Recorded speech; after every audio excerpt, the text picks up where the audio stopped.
Subscribe कीजिए हमारे channel नूर रज़ा को और बेल आइकन को प्रेस कीजिए जिससे आपको हमारी न्यू वीडियो की नोटिफिकेशन मिलती रहे। पता माँ का हाल तो ये है, वो अपनी बेटी को गाली देती है।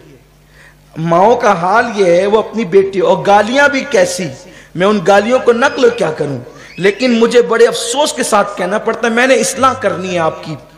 हम तो यहां तक सुनते हैं बाज बस्तियों में कि एक माँ अपनी बेटी को सौकन की गाली देती है। आप बताएं इस गाली का मतलब क्या हुआ? इससे गंदी गाली तो मैं समझता हूं कि कोई हो नहीं सकती। और ये कोई बस्तियों में ये कोई ऐप की बात ही नहीं है। बेटी को सौकन कह देना कोई ऐप की बात ही नहीं। आपने बेटी को क्या गाली दी? जब मां अपनी बेटी को सौकन कहेगी गाली के तौर पर, उस बेटी का पहली बात तो उसे पता ही नहीं है कि इस गाली का मतलब क्या हो। इस गाली का मतलब यह हुआ कि वो अपनी बाप की बीवी बन गई। ये गाली है और बाज़ाब्ता हमारे समाज में दी जाती है।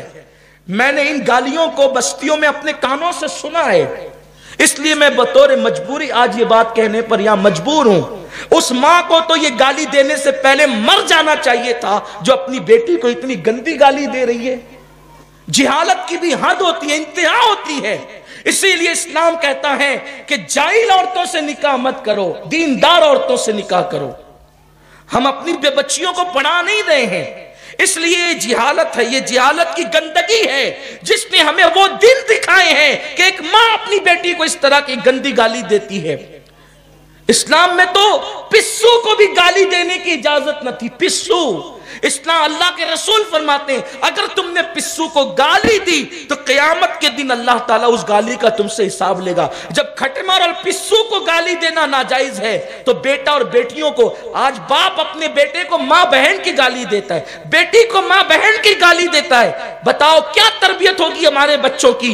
बिगाड़ हमने पैदा किया है, जिम्मेदार हम हैं अपनी औलाद को बिगाड़ने के हवाले से। जिहालत से निकलो, खुद भी इल्म दीन हासिल करो, इस्लाम के करीब आओ। नाराज कौन नहीं होता? सब नाराज होते हैं। नाराज होना ये फितरत है, लेकिन हालत नाराजगी में भी हजरत अनस इब्ने मालिक कहते हैं अल्लाह के रसूल सल्लल्लाहु अलैहि वसल्लम की मैं खिदमत में रहता था, बच्चा था।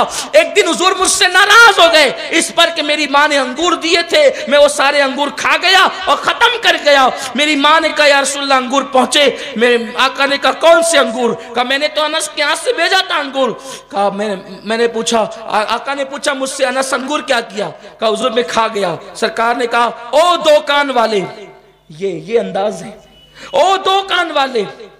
आका ने फरमाया हुजूर हाफिज़ मिल्लत किसी पे नाराज होते तो शागिर्द से कहते थे ओ जन्नती। यहां तो नाराज होते हैं तो मिट्टी पलीत करते हैं, गालियां देते हैं।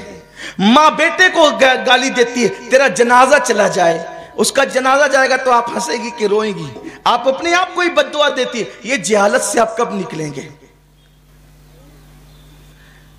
आप हंसने की बात नहीं है। मां बेटे को की मौत की, और अल्लाह के रसूल फरमाते हैं मां खुशी में कहे या गमी में कहे, खुश होके कहे या नाराज होके कहे, उसकी दुआ भी कबूल है, बद्दुआ भी कबूल है। इसलिए अपनी औलाद को बद्दुआ मत दिया करो। कितना भी सताए परेशान करे, दुआ ही दिया करो, दुआ ही दिया करो। बल्कि मेरे आका सल्लल्लाहु अलैहि वसल्लम ने तो एक मर्तबा कहा, अम्मा आयशा सिद्दीका थी, कोई बात उन्होंने कह दी तो सरकार ने कहा आयशा तेरे हाथ टूट जाएं। रोने लगी वो कि हुजूर की जबान से जो निकलता है वो पूरा होता है, तुम्हारे मुंह से जो निकली वो बात हो के रही। जैसे कहा ना आयशा तेरे हाथ टूट जाए, रोने लगी, या अल्लाह अब तो हाथ टूट ही जाएंगे। सरकार ने फौरन हाथ उठा दी, अल्लाह मैं अपने महबूबों के लिए अगर गुस्से में भी कभी ऐसे जुमले कह दिया करूं तो तू उसको दुआ बना दिया कर। उम्मुल मोमिनीन फिर मुस्कुराने लगी। तो याद रखें, बात तोल करके बोलें। तरबियत, अपनी बेटी की औलाद की तरबियत कैसे करें? देखो तरबियत का बेहतरीन तरीका यह, पहले आप सुधरें, आप सुधरें। बाप जवान बेटी के सामने नहा करके तौलिया बांध के निकलेगा तो बेटी ने कब तरबियत हासिल करनी? बरमुंडा पहन करके घूमेंगे घर के अंदर, बेटी ने कब नेक बनना है, कब पारसा बनना है उसने? ये सूरत हाल है। नहा करके अब तो बल्कि बरमुंडा पहन करके, वो चड्डियां पहन करके गली में घूमते हैं, बनियान पहनकर वो बॉडी दिखाते हैं, वो कितने मजबूत हैं। कुछ नहीं है। अल्लाह के रसूल फरमाते हैं कि नजर बद इंसान को कब्र तक ले जाती है। नजर लगेगी तो सीधा कब्र में जाओगे। इस्लाम कहता है पूरा लिबास पहनो, तंग मत पहनो, ढीले पहनो, ताकि तुम्हारे जिस्म पर किसी की नजर न लगे। आका फरमाते हैं कि मेरी उम्मत में ज्यादातर अमवात नजर बद की वजह से होगी, इसलिए अपने जिस्म को छुपाने का हुक्म दिया गया है। जिस्म की नुमाइश करते हैं, फिर या तो बीमारियों में, तरह तरह की बीमारियों में मुब्तला होते हैं। जादू उतना नुकसान नहीं पहुंचाता जितना बदनजरी नुकसान पहुंचाती है, इसलिए अपने जिस्म की नुमाइश मत करो। नौजवान छोकरे निकलते हैं, चौक पे घूम रहे हैं, वो छोटा सा बनियान पहन लेते हैं आधा सा, और वो बरमुंडा पहन करके और हाथ हिलाते घूम रहे होते हैं, अकड़ कर चल रहे होते हैं। नजर लगेगी आपको। इस्लाम ने हमेशा आपके फायदे की बात की। और फिर कुर्बान जाए, अल्लाह के रसूल अलैहिस्सलाम ने अपने घर में भी कभी इस हालत में नहीं गुजारा कि हुजूर की पिंडलियां नजर आई।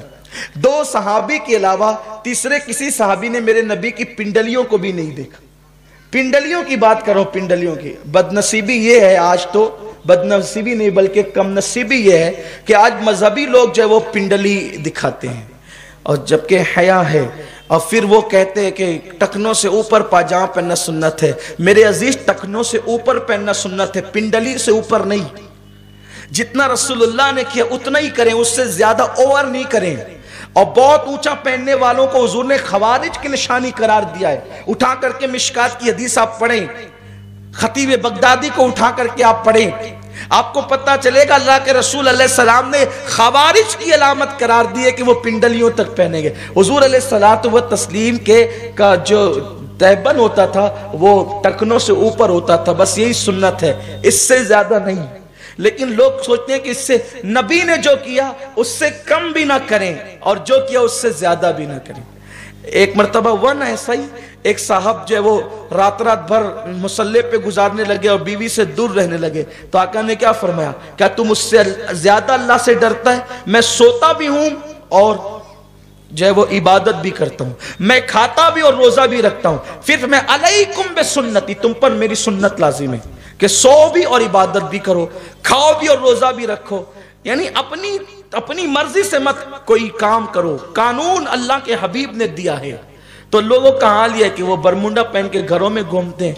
आप याद रखें कि हमारे यहाँ इस्लाम में इतनी निफासत, इतनी नुदरत और इस तरह शान की जिंदगी थी कि औलाद के सामने माँ बाप हंसी मजाक करने से भी परहेज करते थे कि इसका असर औलाद पे गलत न पड़ जाए। आजकल तो जिना के मनाजिर देखते बैठे औलाद के सामने, क्या असर होगा? हम औलाद की तरबियत में नाकाम हो रहे हैं। तरबियत करनी है तो इस्लामी माहौल में करनी होगी, और तरबियत का तरीका सीखना होगा। उसके लिए आपको दीन से करीब आना होगा। बस अपनी गुफ्तगू को समेटते हुए अर्ज करूं, देखो क्या अंदाज था तरबियत का।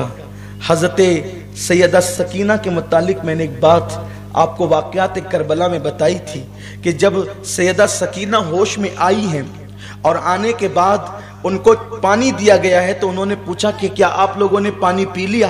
तो सैयदा सकीना ने क्या कहा? सैयदा सकीना ने पूछा था आपने पानी पी लिया? सैयदा ज़ैनब ने कहा था नहीं बेटे, नाना की सुन्नत है कि पहले छोटों को पिलाओ फिर बड़े पीना। वो कटोरा लेके दौड़ पड़ी थी, ये बात आप मुझसे सुन चुके हैं। कटोरा लेके दौड़ पड़ी थी तो सैयदा ज़ैनब ने पूछा था बेटी कहाँ जा रही हो? कहा अभी तो आपने कहा कि नाना की सुन्नत है कि पहले छोटों को पिलाओ, तो मैं तो अली असगर को ढूंढने जा रही हूँ ताकि मैं अपने छोटे भाई को पिला करके नाना की सुन्नत को अदा करूं। तो बड़े जब ये जज्बात रखते हैं, अगर बच्चे खड़े होकर पानी पिए आप बिठाएं उनको, जब वो बाप को खुद खड़े खड़े पानी पीते देखेंगे तो बच्चे क्या बैठ के पानी पिएंगे? जब वो माँ को खुद खड़े खड़े खाते देखेंगे तो बच्चे क्या बैठ करके खाएंगे? जब वो माँ को खुले सर देखेगी बेटी तो वो क्या पर्दा करेगी? हो ही नहीं सकता। धतूरे के पौधे में कभी गुलाब खिल ही नहीं सकता। बात बस इतनी, और कुछ नहीं है। तरबियत करना, आका फरमाते अच्छी तरबियत करो अपनी बेटियों की, और फिर ये सोचो बेटियों की तरबियत इस शान से करो, उन्हें खिलाओ भी कभी भूखा भी रखो, उन्हें खिलाओ भी कभी भूखा भी रखो, ताकि ससुराल में कभी फाका करना पड़े तो उनको ऐसा ना लगे कि ये मेरे लिए नई चीज क्या आ गई। उन्हें सब्र की आदत डालो, उनके मुतालबे पूरे करो, कभी कभी उनके मुतालबात को रोक कर भी रखो ताकि उनको ये भी वो ना भी सुनने के आदी रहें। ہر ماں باپ چاہتے ہیں میری اولاد کو میں ہر خوشی دوں، لیکن خوشی کے ساتھ ساتھ تربیت بھی تو دینا ہے۔ تربیت بڑی ضروری چیز ہے، بڑی اہم چیز ہے۔